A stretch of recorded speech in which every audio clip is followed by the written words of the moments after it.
All right, so a very warm welcome to everybody here today joining us for our special exclusive webinar on the topic Possibility of a Law Degree After Graduation and Its Advantages.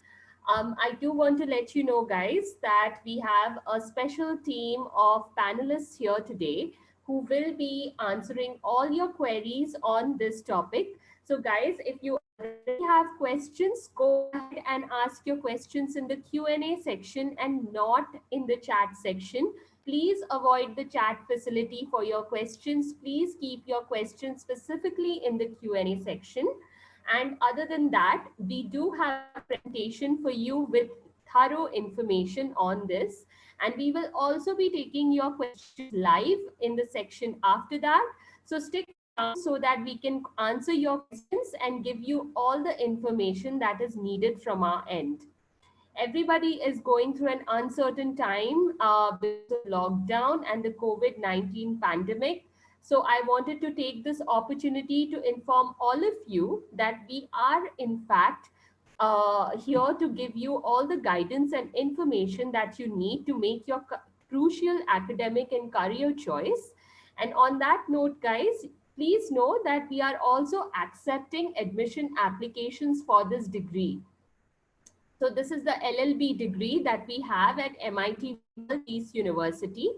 And you can in fact log on to admissions.mitwpu.edu.in, and please know that we are currently accepting applications to this degree. So I ask you and I urge you to do visit that link and make your applications. Let's not delay this process. Let's make it sooner than later because we are already in an uncertain time and we want to make sure that we are early rather than late. Also, guys, of course, we are working very hard to take the entire admissions process online if that is necessary, given the situation that we are in today. So there will be more information on this updated on our website in the future. So keep an eye out on that. And we will be sending you more information about our admission process once you send in your applications to us so that we can guide you further as to the next step. So with no further ado, I now would like to hand this over to Dr. Divyanshu, who will now take you through his very thorough and detailed presentation on our topic for today. Over to you, sir. Thank you, ma'am. A very warm welcome to all the to all ladies and gentlemen who are present here today with us, along with the parents and students. Now, my name is Divyanshu Priyadarshi, and earlier I was working with National Law School of India, University, Bangalore. Currently, I'm working as a professor of law at MIT World Peace University, Faculty of Law. Today, I'm going to be speaking to you on the possibility of a law degree after graduation and the advantages that it may have in your career options. So let me quickly begin the slide. So immediately after your graduation, I'm sure many of you would be facing this difficult question as to which career path should you go ahead with. And of course, because there's so many options to choose from, then definitely it becomes a bit difficult for us to make the right choice. So today we have an esteemed panelist, members of panel who are going to help you along with this particular slide. We are going to try and explain to you that your choice to enroll into a law program after your graduation is going to be the best choice that you have made. So let us quickly look at the time frame by which you can be assured that you would be successful in your career. So today you are here in 2020, and when you join us, then within 3 years you would have earned a prestigious law degree, and immediately simultaneously you would have entered in 2 years you would be well on your way to achieving success in your field. So it is roughly around a time period of 5 years within which you can actually see yourself well settled in this particular area. Now the question is, why law? So of course, I'm sure you will agree with me, friends, when I say that no one is above the law, and law affects each person, each individual, and each organization as well. So right from the Honorable President and the Honorable Prime Minister to common citizens like you and me, we are all governed by the same law. Also, if you talk about business enterprises, then from a small shopkeeper to multinational companies, they are all governed or regulated by some sort of legislation. So law affects every individual, every enterprise, every organization. Secondly, law is a tool for social changes. So let's say if you are a sympathizer with environmental concerns, or you are a champion of women's rights, or you would like to do something about the poor and the needy in the country, you would like to bring about anything with regard to social changes, then law is the perfect tool for such change. Law also provides you a stable and a financially rewarding career. Let me tell you that a lot of the highest taxpayers in the country are actually lawyers. Thirdly, law is a noble profession. So as I just told you that most of the highest taxpayers in the country are lawyers, but at the same time, let me also tell you that these lawyers often take up a lot of cases on without any fees. What they do is anybody who needs help, legal help, and cannot afford fees, they actually take up a lot of cases without any fees. So law is a noble profession to help people. And of course, as you can look at the images on the left and the right side of this slide, Mahatma Gandhi, Dr. B.R. Ambedkar, also if I may mention Barack Obama, these people used law to actually for a stepping stone towards their success, to achieve incomparable success in the global arena. Now again, if you're discussing about law, so look at on your left hand side, you can see the career options that you have. There's a diversified field of career options, from litigation, judiciary, academics, corporate lawyers, civil services. There's a whole host of career options to choose from. On the right hand side, now this is somewhere that I would actually ask you to focus. If you can see, Kapil Sibal, as we know, he is a lawyer and also a parliamentarian. Mr. P. Chidambaram is a senior advocate at the Supreme Court and also a member of parliament. Indra Jaising, she's a senior advocate at the Supreme Court. And Mr. Harish Salve, again, a senior advocate at the Supreme Court. But what is the thing that they all have common? They all did a separate law program. They all did graduation, and after the simple graduation, they went ahead and chose a separate law program. So definitely you can also be amongst these great luminaries in law. Now, what are the advantages of a law degree after graduation? So of course, the demand for smart lawyers has seen tremendous increase in the last couple of years. The reason for this is that the government has ensured that implementation of the law is at the highest order right now. And therefore, with the increase in implementation and the strictness of the law, every organization wants to be on the right side of the law. And therefore, the demand for smart lawyers has also increased exponentially. Also, your primary graduation degree coupled with a degree in law will give you a combination that cannot be matched by any other person, and that will make you the most promising candidate whenever you apply for a particular job.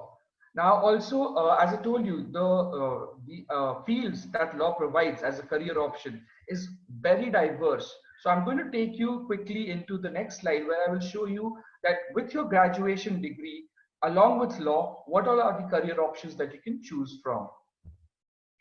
So as you can see the table in front of you, and of course, let me tell you that the career options that I've mentioned over here, these are in addition to the advocate. You can also still become an advocate in a court of law. So be it the Supreme Court, the High Court, the district courts, they're all open options for you. But apart from that, these are the specific career options that you can also choose.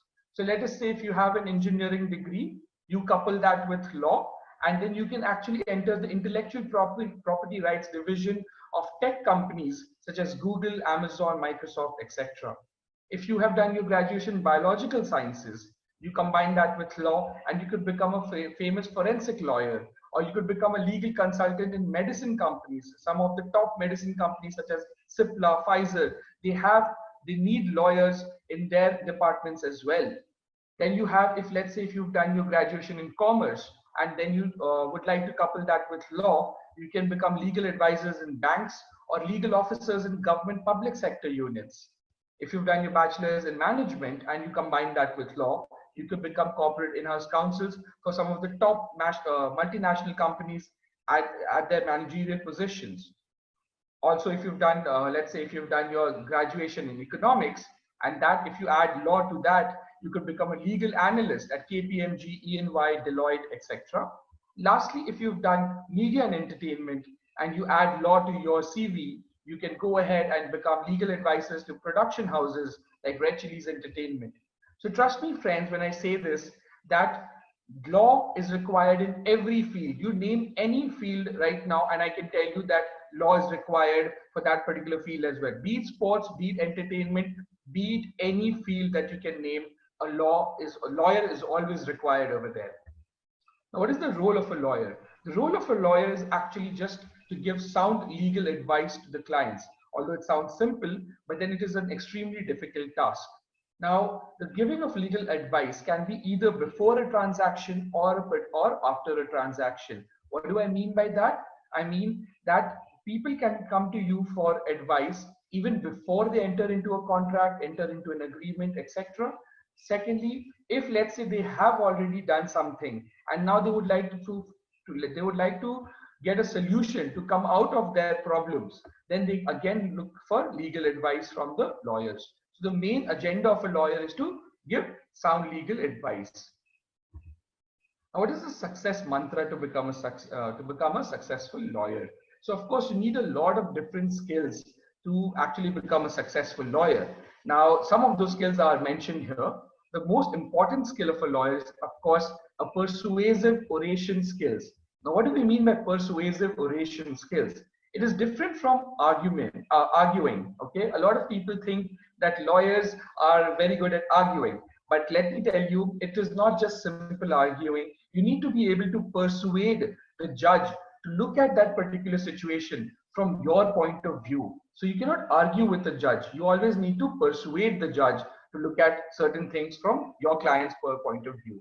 Also, you need to have negotiation skills. You're going to represent your client in a number of meetings, in a number of agreements, for a number of transactions. So you need to be very good with your negotiation power so as to come to a good agreement in which of course, your client will benefit. Now, these have to be coupled with drafting and pleading skills, along with interpretation and, of course, legal analysis skills. So let us look at some of the great luminaries who are attached with MIT World Peace University. So we have Advocate Makarand Adkar. He's an advocate, practicing advocate in the Supreme Court. We also have Advocate Mohan Pungalia. He is a barrister and, of course, a practicing advocate in the Supreme Court. Then we have Advocate Satish Manishinde. He's famous for having appeared in the court or in the Bombay High Court with respect to the Salman Khan hit and run case.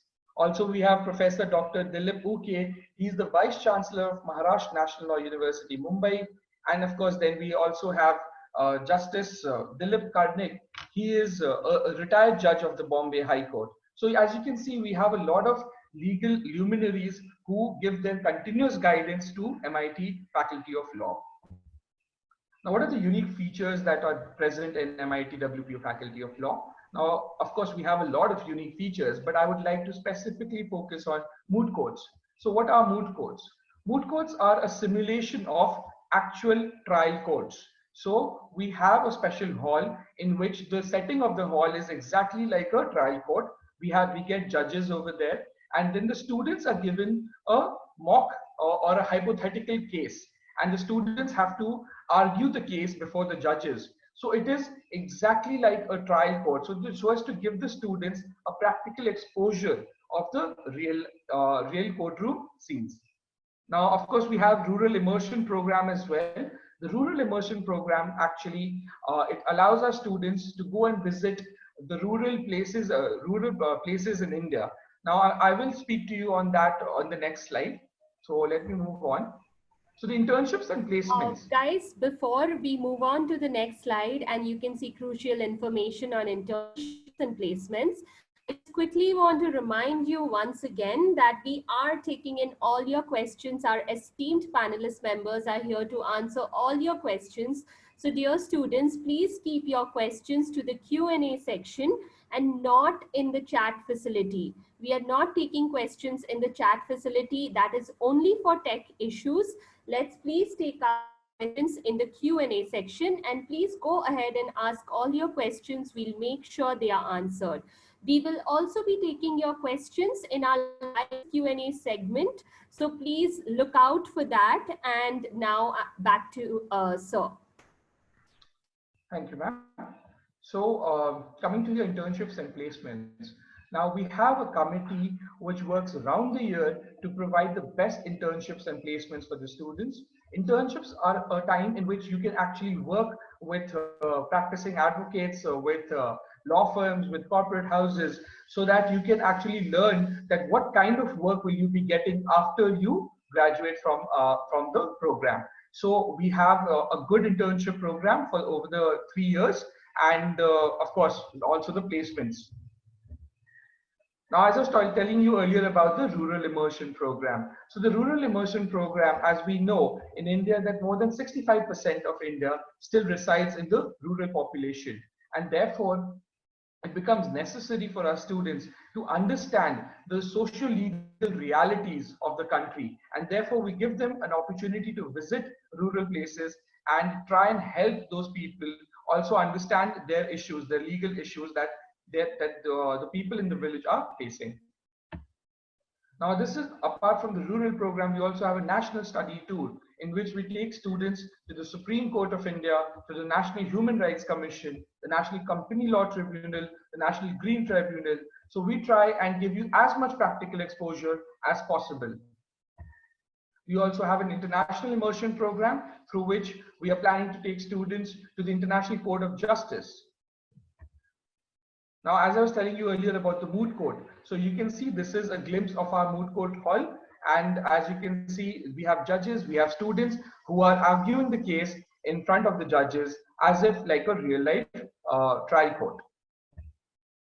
Now, the life at campus is vibrant. We would like to supplement our of course, we like to supplement our courses, our studies, along with extracurricular and co-curricular activities, so that the students always have that adrenaline rush going through them. And of course, there's a lot of activities to be done at the campus. The infrastructure at MIT WPU is at par with global standards. We have world-class infrastructure. We have a huge, we have a pretty big hall. We have a great, as you can see, we've got tennis courts, we've got basketball courts. So the infrastructure is, of course, at par with global standards. Now, this is the process for your admission. You need to register. After that, you need to appear for the MHCET exam. And of course, then that will be followed with a personal interview, and then your payment of fees and then admission. So this is the entire selection process that we have. So as I mentioned to you, your MHCET score along with your personal interview, and that will result in your final merit list.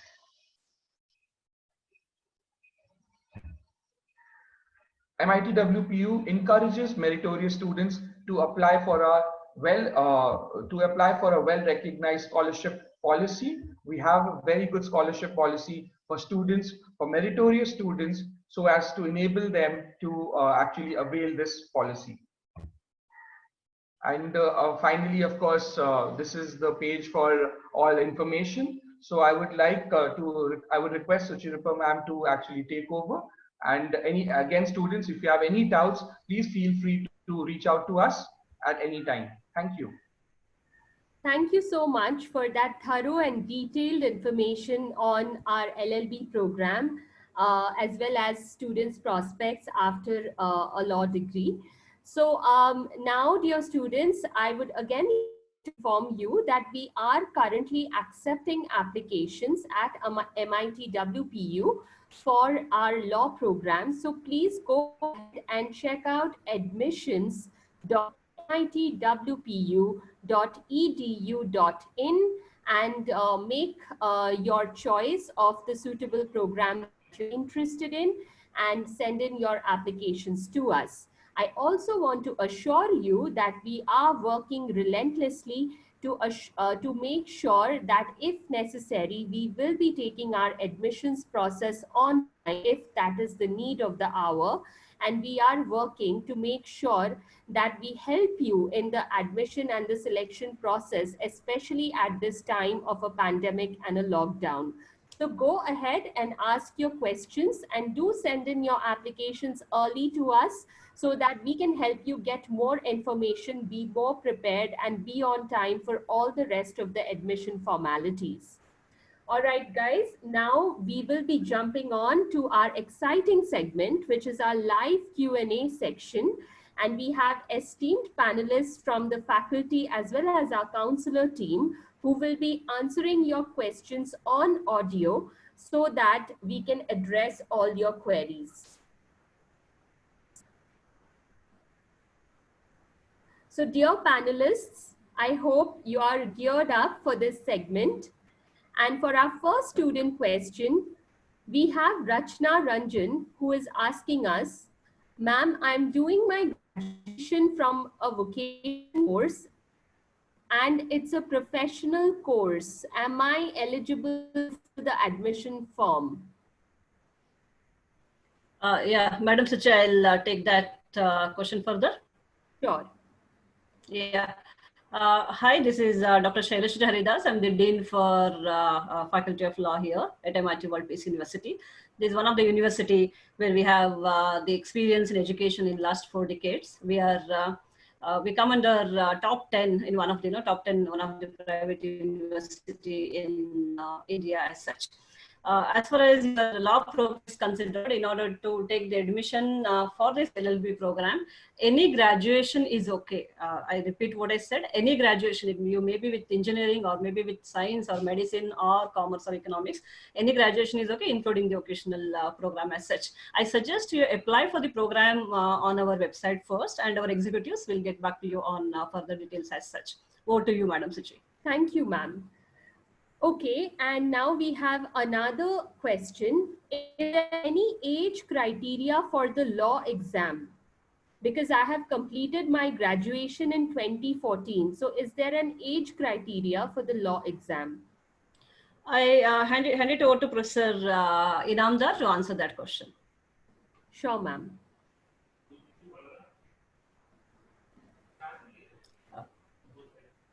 Professor Inamdar is available there? Yeah, go ahead. Yes, ma'am. Yes, ma'am. Yeah, go ahead. Yes. Hello, everyone. I'm Dr. Purnima Inamdar. I'm the head of the School of Faculty of Law, MIT World Peace University. In MIT World Peace University, there is no entrance exam for LLB. And if you want to pursue LLB after graduation, so there is no age criteria you can pursue. The eligibility criteria is that at least 50% should be there. And as there is no entrance exam, so there is no question of whether you can appear for entrance exam or not. So I think you can apply after graduation. There is no age criteria for LLB program. Okay, great. Okay, thank you. Over to you, Madam Suchi. Kindly let me know which entrance exam scores do you accept for the 3-year LLB course at MIT WPU? Okay. The entrance examination, as I said, this is like MHCET, Maharashtra, they conduct the entrance examination. And we have our own entrance examination. We don't have any entrance, written examination as such. I request Dr. Inamdar to take it ahead. Thank you, ma'am. For BBA, LLB honors and BCom LLB honors, we have a UGPET and personal interview. But for LLB program, we have we consider the score of MHCET, that is the Maharashtra Common Entrance Test. And on the basis of your score, that personal interview is there. On the basis of that, we'll give you the admission. So there is no entrance test for LLB program in MIT WPU. Thank you. Just to add on, Madam Suchi here, for the benefit of the participant, that as far as the personal interview is considered, we would like to find out how passionate the candidate is about the, to study the legal issues. That's what is the basic thing which we really would like to look for. And any graduation, as just Madam Inamdar said, is okay for us. Over to you. Great. We have so many questions actually on the entrance exam, so we might have a few questions on that. We have another student asking us how to prepare for the law entrance exam at home. So any helpful tips that our panelists can provide us today? Yeah, the best way to prepare for any law entrance examination, you know, like when once we talk about any competitive examination, it's usually based on the aptitude, the logical reasoning, you know, and basic English. That's how usually the examination is. There are many websites. They also have a lot of tests, you know, open tests available as such. So these are the aptitude or the logical reasoning is usually at the level of 12th or at the graduation level as such. So I suggest that any competitive examination with aptitude and logical reasoning and basic English is something which anybody has to prepare for the entrance examination. And personal interview is more about the personality and bit of, you know, law knowledge in case if they have, and if they don't have, then how passionate they are to learn about the program. Okay, So, great. Yeah. Great. So students, while we are taking a live Q&A right now with our panelists, I also want to let you know that on our screen in some time, you will be seeing a Word doc which we have specially framed for your benefit. The Word doc, I think, was already shown, and I hope you got to see some of the answers to some crucial questions that we had showcased. And of course, we will be taking more questions. Ma'am, one student is asking us to share the difference between the 5-year LLB program and the 3-year LLB program, and is asking for your suggestion as to which is the best choice to make. I'll be in a better position to answer this question if I know in what age the candidate is. You know, that is the best way of counseling. But assuming I'll open it both, because as of now I don't know the age. But if I really know the age, then I can counsel him better. Right. Is there any way that I can get the age, in what age he is there? He or she is there? If you can share your age with us for that question, it will just help ma'am get to your question better. So while we wait to hear from him, ma'am, you can share your thoughts otherwise. Yeah, otherwise my thoughts are like this. Both will make you more professional in law. Like when once you are very passionate about a particular thing, you know, like we always say that you should ask your heart that what do you want to do. So if you really want to do law, and if you're decided to study law at the early age, then it's better to go ahead with BBA, LLB, or, you know, 5 years graduation. That's what we call as such. But in case if you're not decided at the age of 18 or 19, you know, like it's not possible for everybody to decide what they want to be at the earlier age. So usually people feel that, you know, my friends have done that, my parents have said it, so that's the reason they follow instead of following their own heart. So if that is a condition, then you can do LLB after graduation. But I suggest that always, if you want to be the legal professional, it's as early as possible you need to get into that, so that your conceptual clarity will be so good, and then you will be in a position to make it better as such. But in having said it, even if you have not done graduation law, if you want to go for LLB as of now, that is also not too much of a problem as such. As I'm saying now, it's not too much of a problem. Being in MIT, that is not much of the problem, because we teach at the conceptual level. At the same time, we also teach at the advanced level. So some people, those who come to us for our LLB program, they don't have the graduation in law.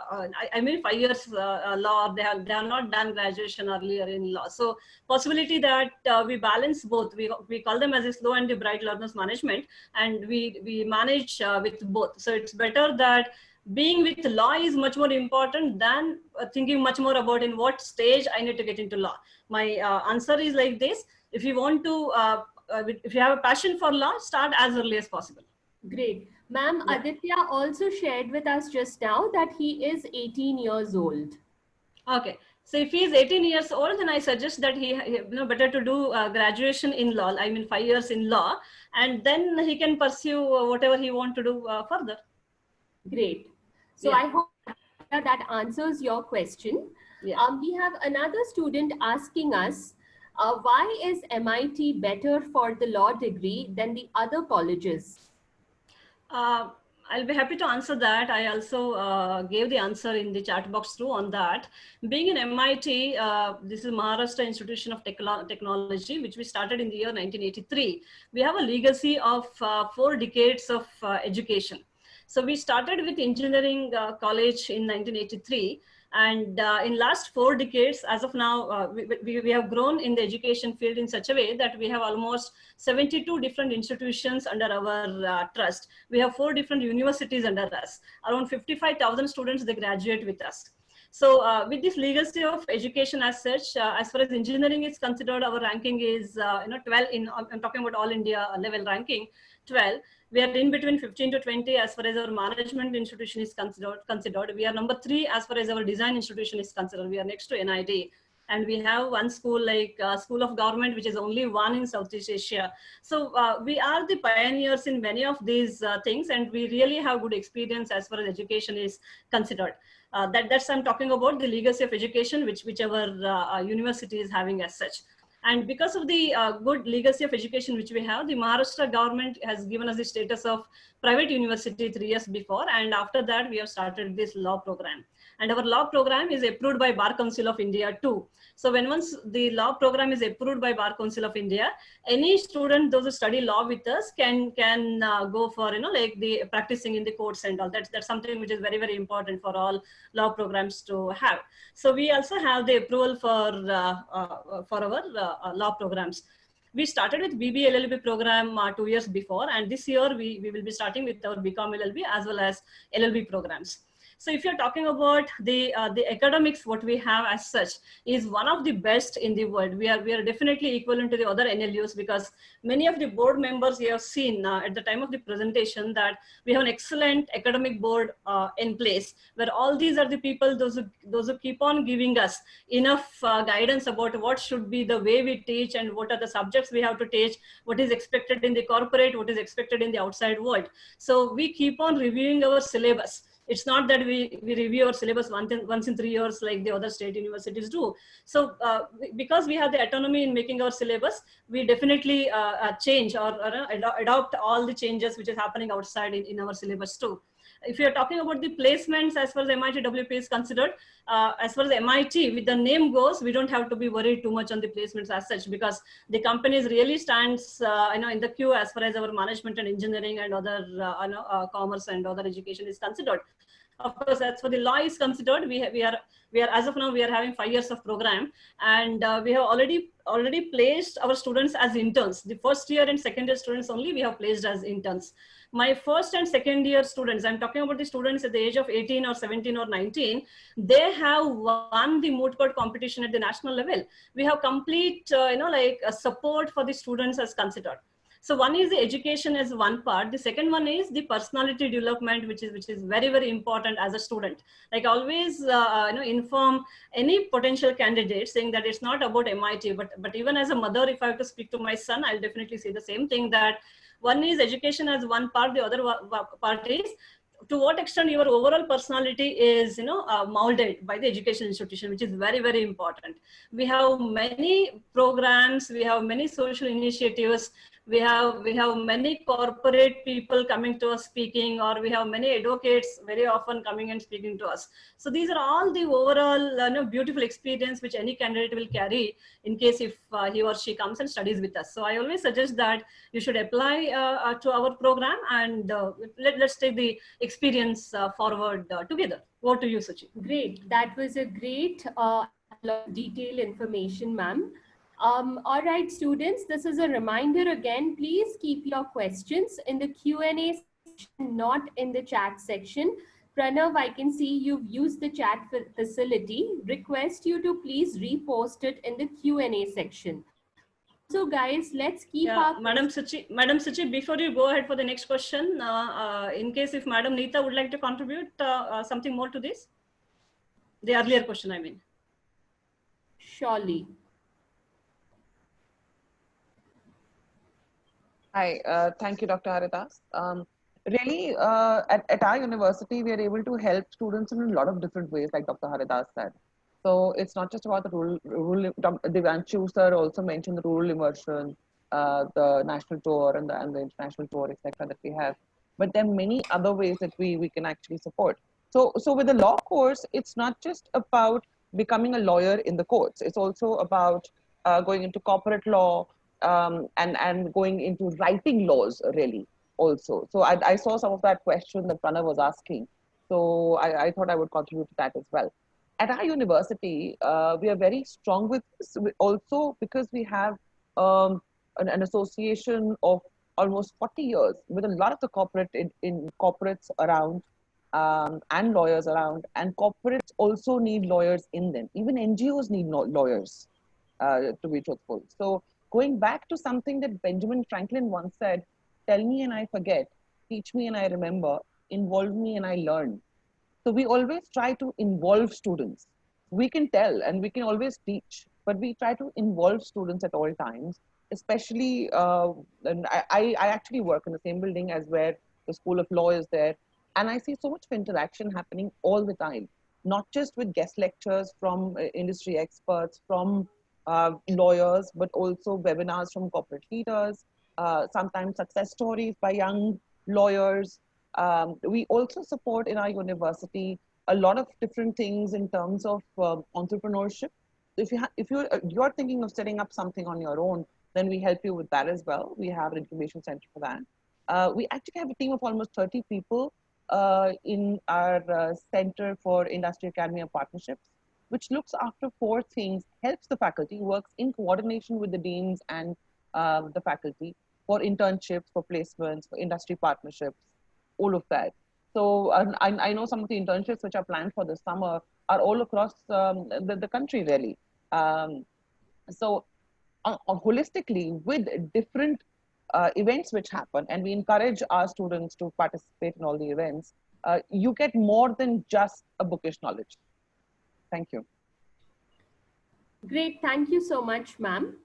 Okay, so we will be moving on to our next question. But before that, dear students, please keep your questions in English and not in any other language so that it can benefit all our students who do speak English.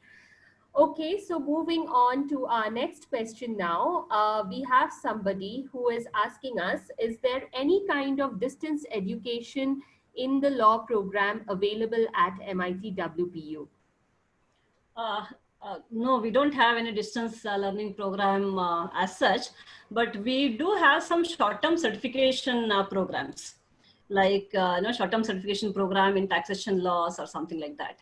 Possibly the website will give all those information as such, but as of now, we are talking about the full-time admission as such. Over to you, Suchi. Great. So our entrance exam questions are, flooding in as we speak. And we have another student, Sayali, asking us how to prepare for the entrance exam for 3 years LLB course. Is there any reference material and any smart tips and tricks back with good? This is the common question which everybody asks always. We always say that, just to clear any competitive examinations, common sense is something which is more than enough. That is the right answer. I can give it in a short, in short words, less number of words. However, as I said, any competitive examination, please prepare on the aptitude, prepare on the logical reasoning, and prepare on the basic English. This is how you need to have any competitive examination as such. That's what I can talk about. And if you really want to have any the different websites for the examinations and all, or where to study from the examination and all, I suggest that you get back to us. One of our faculty member can definitely give you all those tips in person, and we can connect you on our WhatsApp. The WhatsApp number, which is given on the screen there, 9881492848. You can get back to us on that, and we will definitely send you some of the links and all for the entrance examination as such. Of course, entrance examination, I mean, it's open sources where you can study from the different sources that can be sent to you if you are interested further. Yeah, over to you, Suchi. Great. So students, right now on your screen, you can see that we have shared the WhatsApp number that ma'am just referred to. The number has been specifically put to help all of you out. After this webinar is over, I'm sure you will have more questions regarding the admissions as well as the degree. So please save it so that we can keep sending you relevant information, continue answering all your queries. And at the same time, I also urge you to check out admissions.mitwpu.edu.in and do go for the program of your choice and send in your admissions applications for this degree. For all those who are interested, you've already heard so much about the great degree that we have here at MIT World Peace University. So let's not wait for too long to get in our admissions applications. The earlier, the better. That way we can also help you and guide you with the rest of the admissions process. A lot of students are also asking us as to whether admissions processes will go online given the situation that we are in with the lockdown of the country. I assure you that we are working on policies that will help students the best for their admission and selection process. And if we will be going online with that. So keep an eye out on our website, mitwpu.edu.in, when we come out with those policies, and we will be so happy to help you with any further questions on that WhatsApp number. The number is 9881-492848. Okay, so we're going to take a few more questions. Pranav asks us, other than representing before courts, tribunals, etc., and teaching, what are the other unique career opportunities that a lawyer has? Please guide. Madam Suchi, let Prasad Devanshu handle this question. Over to you, Prasad Devanshu. Sure, ma'am.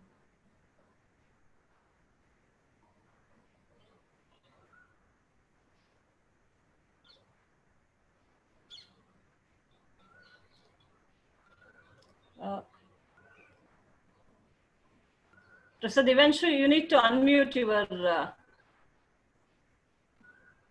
Am I audible now? Yeah, please go ahead. Yes, sir. Yes, all right. So the question that Pranav asked, the reason why I wanted to answer this was because I had actually worked on certain laws in the state of Karnataka. So while I was working at the National Law School, over there I was working on certain water laws for the state of Karnataka. So therefore, Pranav, in case your question is, what are the different other opportunities, and especially because you asked with respect to public policy, and that too with respect to framing of laws, then yes, because understand one thing, only a lawyer can understand the wordings of the legislation, okay? Because the legislation is generally put down in very complex words. So a lawyer understands it very clearly, and therefore, if you have a law degree, that makes it even easier for you to work with government departments, and you can definitely frame laws for government departments. Again, understand that although ministers and the law is passed in the parliament or maybe in the state legislature, but then it is actually lawyers who sit down and who frame those laws. So definitely, to answer your question in one line, yes, for drafting of state laws, a lawyer is always required. And to give you a more general answer, other than tribunals and appearing before courts, yes, you have a wide array of opportunities after becoming a lawyer, as I had already mentioned earlier. So you've got judiciary, you've got in-house counsels in corporates, you can become legal analysts with companies like KPMG, Deloitte, etc. So there's actually a wide scope. You can become an arbitrator, you can go for mediation. So trust me, in fact, I can, as I told earlier as well, if you can tell me a field that you are interested in, I can tell you that there is a lawyer that is required in that field. I hope that answers your question. Thank you so much, sir, for sharing your thoughts. I would like to I'd like to add 30 seconds, Madam Suchi. Yes, ma'am. Because it's an interesting question as such, and the legal professionals are definitely required for this. So other than this, I was giving a couple of examples. I keep on receiving the calls from different people as far as LLB program is considered. There are a lot of NGOs. Interestingly, of course, they are coming up with those things. Like, say, for example, the environmental laws, right? We talk about all these things, the climate change, if you're talking about, or you're talking about UN, say, for example, or there are so many things, international agencies are there, international NGOs are there, international think tanks are there. They all deal with these legal issues as such. So it's not only the corporate, or it's not only the advocacy part of it. Actually, many people, those who ask us nowadays, the trend is, they would like to get into the other part of law than that of getting into, as an advocate, and they want to enter into the advocacy or as an advocate only at the level of high court or Supreme Court and all. So that is the trend which is going on, and people with different background are there coming to education of law. See, the engineering and medicine, that's actually saturated nowadays. If I'm talking about 10 years before, the condition was people with the higher score, they always used to come for the medicine or engineering and all. But now the trend is, which has changed from last 4 to 5 years as such, that people are definitely coming for law, they're coming for commerce, they're coming for economics and all. But given even other than engineering also, the people those are really attracted towards law is more. So I suggest that, like, law is one of the best program as such. And also, it's not only about the courts or the tribunals. As I said, the very minimum thing I'm talking about, like NGOs or the other international NGOs, are also good option for the people to get into the career of law. Over to you, Suchi. Okay, I think next question, Neeta ma'am will make a great contribution in that. Lakshmi asks us, does your university facilitate international placements? Well, Lakshmi, yes, we facilitate all kinds of placements and international as well. We do have a lot of students who sometimes do come up and say, I would rather be in India, or I would rather be in this city, etc. So as and when opportunities come up like that, the Center for Industrial Academia team, which is there, they do bring companies who have international offers as well onto campus. Okay, great. I have another question. Can I just add 30 seconds to this? Sure, ma'am. Yeah, as far as the placement is considered, of course we definitely offer the international placements, but even I request, like in case if the candidate can see our website, that our national placements are also equally good. The time as of now saying that people are looking towards India as the best placement opportunity than that of the other country too. So my suggestion is to go to the website and check our placement details. Thank you, Dr. Haridas. That's I mean, a true patriot there you have in Dr. Haridas. So yes, Dr. Haridas is absolutely right. And to be honest, it's always good to know about your own country's regulations, etc. There are different, if you want to get placed as a lawyer. So when I answered, I was saying more for the university, but in the law segment, you would have to first get authorized by that country's, I don't know, bodies. Like we have the BCI here. So BCI has authorized us to have a law college within our university, right? Yes. They come for inspections and things like that. They have authorized our degree. When you become a lawyer from us, it's not necessary that you can practice in UK or US or any other country for that matter. You have to be a lawyer certified there. You have to be able to give the bar exam there. That's what my understanding is. Dr. Haridas, you can expand further if you want. Yeah, that's absolutely right. That's the reason I was talking about, to have a look about the national level placements. Yeah. Great. Okay, so we are going to move on to our next question. Ma'am, is there any possibility for students to go abroad and experience the education of the renowned world universities while being enrolled in the 5-year law program at MIT WPU? That's wonderful. That's wonderful question. I appreciate that question. We have we call this as an international immersion program. Like we take our students outside, where we completely have this 2 weeks international immersion program, which for all university or entire university. But at the same time, we have a customized international immersion program for law students. I request Professor Inamdar to speak further on that. Dr. Inamdar, to you. Over to you. Yes.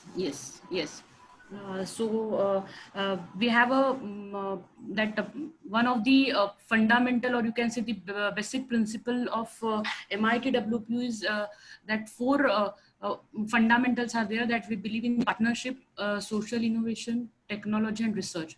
So under partnership, there is a collaboration between the universities with international universities. For example, we can take the example of Singapore University, Faculty of Law. So in future, we are going to plan that collaboration with the universities for student exchange and faculty exchange also. So yes, we'll think about it, and we can collaborate with the international universities. Like I have just given you the example of Singapore University and university from UK, US. So we can. Yeah, Dr. Inamdar. Dr. Inamdar, thank you for adding those. Say, as far as the international immersion is considered, we actually have a complete department which looks after this international collaboration too. Possibly, again, the details are available on our website. On the other hand, we already have tie-ups with many leading academic institutions outside India.